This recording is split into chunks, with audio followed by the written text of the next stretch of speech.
Welcome everyone.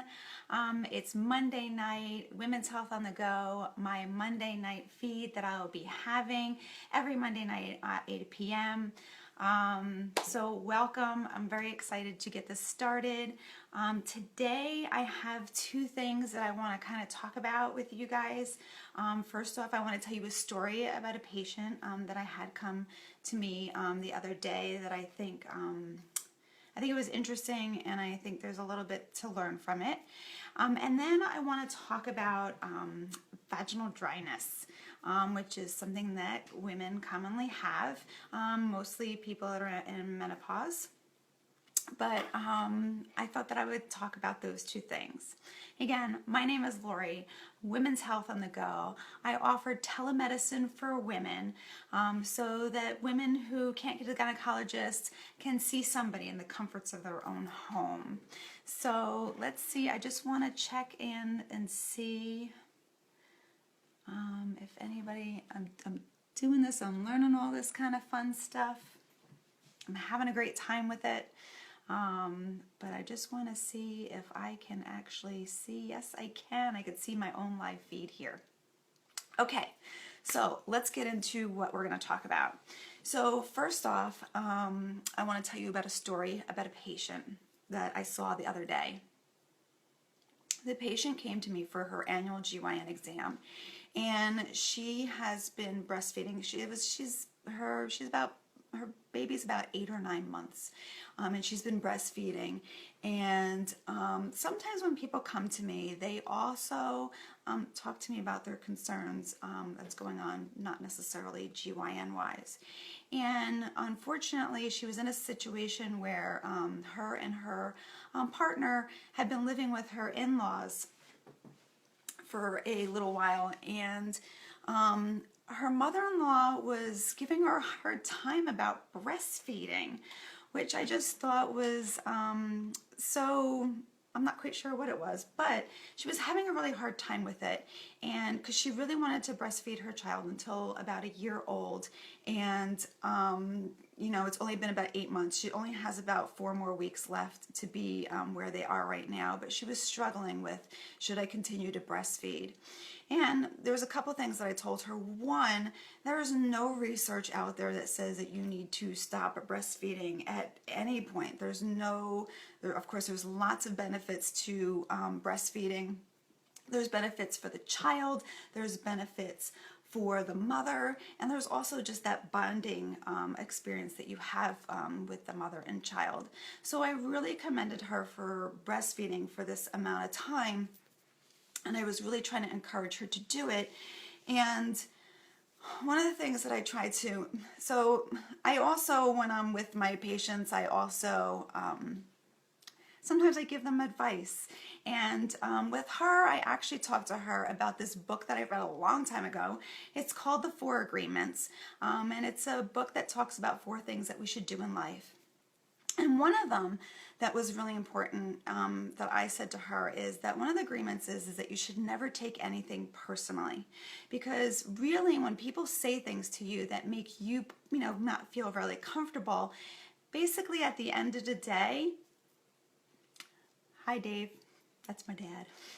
At the end of the day, now I lost my train of thought, but at the end of the day, that's really what they feel about themselves.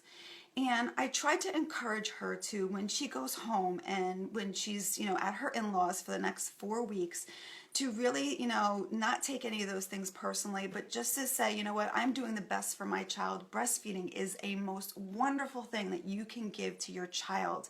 It provides them with your own antibodies. It provides you with all this nourishment from you. You have a bond with them, and also it's healthy for you. And I really encouraged her to keep doing that, and not to take anything personal, and just to try to brush it off and go, you know what, that's her thing. It's not mine. I know I'm doing the best for my child, and I'm going to keep doing it. And I'm hoping that that kind of story is a little bit inspiration to anybody who may be breastfeeding. that it is a wonderful, wonderful thing. Don't let, a lot of society these days sometimes put a, shush shush on breastfeeding and stuff like that. And I don't think that, try not to let anybody bother you with that kind of stuff, because breastfeeding is a most amazing thing, and I really encourage women to do that. So I see Callie is here. Hi, Callie. Hope all is well up in PA, and my dad's here as well. He's such a trooper, such a great support. Okay, next thing that I want to talk about is vaginal dryness. So most people who feel vaginal dryness are people who are in the menopausal stages of life. But you can actually start, I've said this in a previous Facebook live feed, that we can actually experience signs and symptoms of menopause up to 10 years prior to actually being in menopause. Menopause clinically is diagnosed when you have not had a period for a year. Sometimes people will go without a period for 6 months and they'll get that period, and it's almost like they're starting all over again. So you technically are not in menopause until you've not had a period for a year. But again, we can have lots of different symptoms that we can have. You may still be getting your period every month, and you can be experiencing some vaginal dryness. So there's lots of little ways that we can treat it naturally, and then there's also prescription ways that we can do that, and I'm going to go over both of them. But just so you understand how this happens, we have estrogen in our body, and when we start going towards menopause, and then when we're in menopause, we have that lack of estrogen in our body. And the way that the vaginal walls are is that they're nourished by estrogen, and when you have that lack of estrogen, the walls become what we call friable. They become thinner. The vessels come very closer to the surface. So if I were to do an exam on you, if you were premenopausal, the tissue would be very pink and light. And sometimes when people go through these changes and they have what we call atrophic changes, they actually, because of the thinning, the vessels, like I said, come to the surface, and it becomes a very reddish color. And because of that lack of estrogen, and because of that thinning and that lack of nourishment, women are more prone to vaginal infections, pain during sexual relations, and complaining of vaginal dryness. So depending on what a woman wants to do, will depend on what I try to suggest to them. A lot of women nowadays don't want to actually do prescription medications, which is fine. And there's a couple of things that I recommend to them. One, there's lots of research in vitamin E. I tell people to go get a bottle of vitamin E tablets, at nighttime before you go to bed. Take a little pin, poke a little hole in it, and put it inside the vagina as far as you can, and then go to bed. And just do that every night. And that's going to help replenish the walls. There's been a couple of research done on it, and I've had a couple patients do it, and they actually say it really works. Another thing to do is coconut oil. I tell people to use coconut oil for everything, almost everything. Coconut oil is wonderful. It has antibacterial and antifungal properties. But the one problem with coconut oil is when we work with coconut oil, if you've worked with it, if it's warm, it's liquid. If it's cold, it's solid. And as we know, the vagina is warm. So just taking a scoop of, coconut oil and trying to put it in there, you're not going to be able to get it up because you need to get it all the way in as far as you can. So typically what I tell people to do is take a piece of saran wrap, get your coconut oil, do a couple of dollops, and then fold over the saran wrap and just make little suppositories. I mean, you've seen suppositories before, they're not really that big. They're probably about an inch, and maybe maybe 2 centimeters wide, and just mold them out and put that in the freezer. Now, it's not going to freeze them. It's only going to make them solid. So you don't have to worry about it's not like putting an ice cube there where it gets all, doesn't feel good. It's just going to make it solid, okay? And then when you go to bed before you go to bed at night, take one out, take it and try to you want to get it up as far as you can comfortably put it in, okay? And then go to bed. but make sure you put a towel underneath you, because some of that oil will come out and it'll stain your sheets, and you don't want that at all. So coconut oil is another wonderful thing to do for vaginal dryness, and also for the lack of estrogen kind of changes. And then if you want to, during sexual relations, if you want to use coconut oil for lubrication, that's fine. That's really definitely if you're in a long-term monogamous relationship.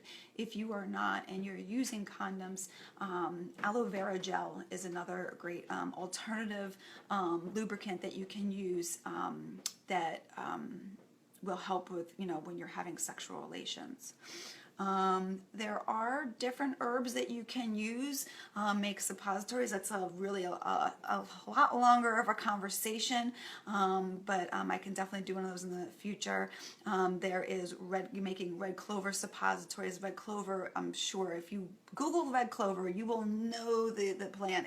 They're weeds. Most people call them weeds in their backyard, and they're like these purpley pink kind of flowers.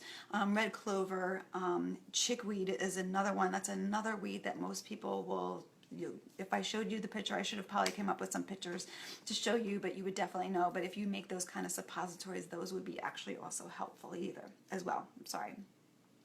Another great thing to do is Kegel exercises. Most people know what Kegel exercises are. It's basically contracting the vaginal muscles.